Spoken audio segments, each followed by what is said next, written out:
नमस्कार, आप सभी का स्वागत है। आज हम बात करते हैं भारत में गर्भपात के लिए कानून को लेकर।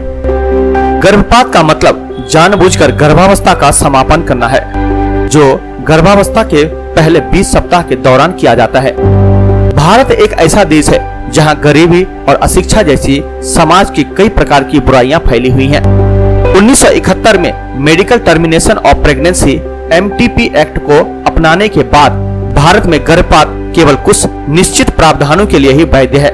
इसके साथ ही भारत गर्भपात को वैध बनाने वाले पहले कुछ देशों में एक बन गया। इस अधिनियम के माध्यम से गर्भपात को वैध बनाने का मुख्य उद्देश्य प्रत्येक महिला को गर्भावस्था को समाप्त करने के दौरान प्रचलित स्वास्थ्य देखभाल प्रदान करना है, सुरक्षित समाप्ति सेवाओं को प्रदान कराना और सामर्थ्य को बढ़ावा देना है। तो आइए गर्भपात के कानून को संक्षेप में समझते हैं।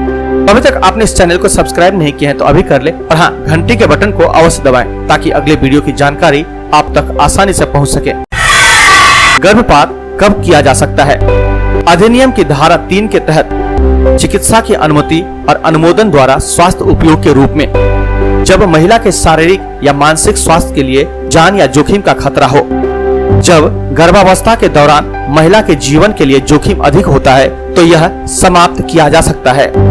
जब महिला के मानसिक या शारीरिक स्वास्थ्य के लिए गंभीर स्थायी चोट से बचने के लिए गर्भपात कराना महत्वपूर्ण हो जाता है। जब गर्भावस्था की निरंतरता में परेशानी हो सकती है तो बच्चे और मां के बेहतर स्वास्थ्य के लिए गर्भपात कराना महत्वपूर्ण हो जाता है। जब काफी जोखिम हो जाता है कि बच्चा शारीरिक या मानसिक असामान्यताओं के साथ पैदा हो सकता है, जिसके परिणाम स्वरूप गंभीर विकृति हो सकती है। जब महिला के जीवन को बचाने के लिए या उसके स्वास्थ्य पर स्थायी चोट से बचने के लिए यह आवश्यक हो जाता है।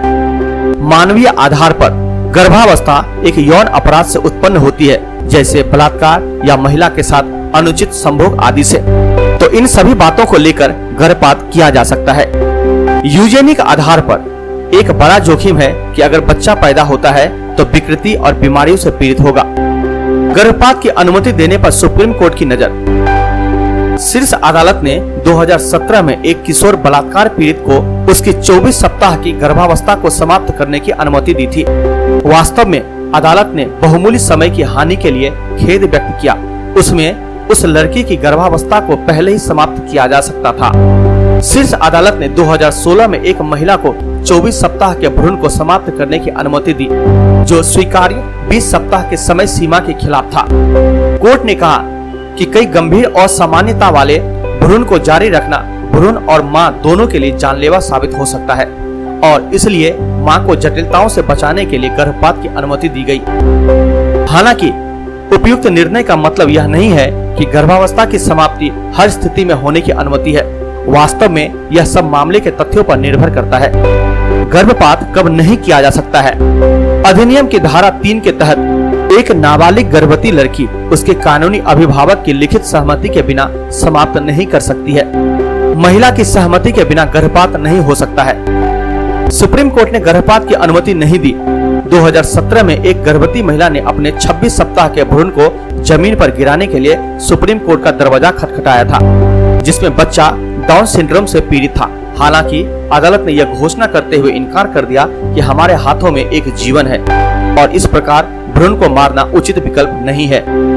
गर्भपात कहाँ किया जा सकता है? अधिनियम की धारा 4 के तहत यह विशेष रूप से उल्लेख किया गया है कि गर्भावस्था को समाप्त करने के लिए कुछ निश्चित स्थान के अलावा किसी अन्य स्थान पर नहीं किया जाएगा। सरकार द्वारा स्थापित एक अस्पताल या रखरखाव या सरकार द्वारा अनुमोदित एक जगह या मुख्य चिकित्सा अधिकारी या जिला स्वास्थ्य अधिकारी के साथ सरकार द्वारा गठित एक जिला स्तरीय समिति होती है। क्या गर्भपात के लिए पति की सहमति आवश्यक है? सुप्रीम कोर्ट के हालिया फैसले में जहां पति अपनी पत्नी की सहमति के बिना अपनी पत्नी का गर्भपात कराने के बाद कोर्ट से राहत पाने की कोशिश कर रहा था, तदनुसार न्यायालय ने कहा कि पत्नी द्वारा वैवाहिक यौन संबंध के लिए सहमति केवल यह नहीं है कि उसने एक बच्चे को भी गर्भ धारण करने के लिए सहमति दी है। इसलिए यह गर्भ धारण करने या समाप्त करने के लिए महिला की पूर्ण स्वतंत्र सहमति महत्वपूर्ण होती है। पुरुष उसे अपने बच्चे को जन्म देने के लिए मजबूर नहीं कर सकता है।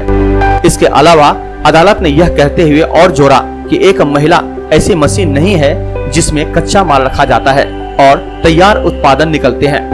गर्भ धारण करने और बच्चे को जन्म देने और मां बनने के लिए महिला को मानसिक रूप से तैयार होने की जरूरत है।